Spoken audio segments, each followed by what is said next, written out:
علیکم ورحمۃ اللہ۔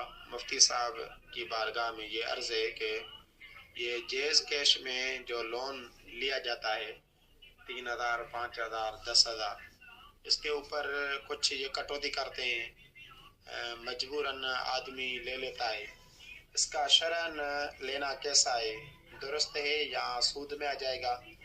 وضاحت کے ساتھ یا دلیل کے ساتھ ہمارے رہنمائی تو فرمائیں، جزاک اللہ۔ وعلیکم السلام ورحمۃ اللہ وبرکاتہ۔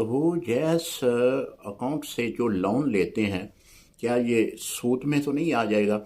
دیکھیں، میں اس کے متعلق ایک بات واضح کر دوں کہ اگر آپ لون لیتے ہیں مثال کے طور پہ 1,00,000 روپیہ، تو آپ 1,00,000 روپیہ ہی واپس کرتے ہیں تو یہ قرض حسنہ ہے۔